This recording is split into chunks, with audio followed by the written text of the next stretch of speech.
Hey guys, this is Davor from Tennis House, another strategy lesson today on the beautiful board. And I want to bring up today an important point, and that's the tight scoring, how to use patterns when you serve on tight scores. So comparing tennis to chess, there's a lot of similarities, obviously. You have certain openings in chess and you try to play and do a good job, right? So the same in tennis. If the score is super tight, you have to make sure that you have on the deuce and on the ad side your favorite to-go serves. So you have to feel really comfortable hitting those, and they have to bring in an advantage. So there's an example on the deuce side, what Federer does, right? So when Roger serves on the deuce side here, and he serves out wide and pushes his opponent out, right? So now he has his opponent off the court. Roger moves a little bit over to the middle, because now the important thing comes. This is a play where he developed, he played it millions of times. It doesn't matter if that person knows that he's going to serve there. He will get the next ball either here to his backhand side, to the middle, or to his forehand side. In the perfect world, if that's a really good serve and the returner returns something here, Roger is going to run around and hit an inside-out forehand to the open court, right? If the returner hits a ball in the middle, right here, and Roger was here, he just goes around again. It's an inside-out forehand. If the returner goes to Roger's forehand, he gets up here, and then he has free choice where he wants to go with the next ball, and he hits all three balls with the forehand. Remember, like Craig O'Shaughnessy said, the pros, the top players play 70% forehands, 30% backhands in an ideal world.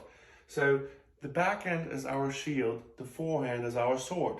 So I love that when Craig mentioned when he was with Novak, that Novak has the best backhand in the game, but still, if the ball comes somewhere here, he wants to run him around his backhand and hit with his forehand, because that opens other different angles up and you're more in a powerful position to dominate the court. So the same on the ad side. If the score is tight, have a to-go serve. So John Isner, for example, kick serve wide every day and night, right? The ball bounces here, he's here, his opponent is somewhere there. Same thing, same deal. The return goes short here, he goes up, hits cross court, same deal. The return goes in the middle, he goes up, open court, same deal. His return goes cross court, he runs around, and then he can go inside out or inside in. And remember, when you hit it inside out or inside in, doesn't matter. The footwork is the same. You want to have an inside out footwork, so your opponent does not know where the ball is going to go, and then you can disguise it perfectly. In the last moment, you can go inside in and snap your hip around, and your opponent doesn't know where you're going on those shots. So remember, you want to have a to-go serve. This was just two examples. You can serve from here into the body, and then ideally you hit the next ball with the forehand if you can. So body serve, we have the wide body serve, we have the wide serve, we have the T serve.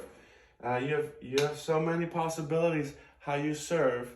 Just make sure when the score is getting tighter and you're serving, you need to have a habit and a pattern, because this is something you practice millions of times on the practice court.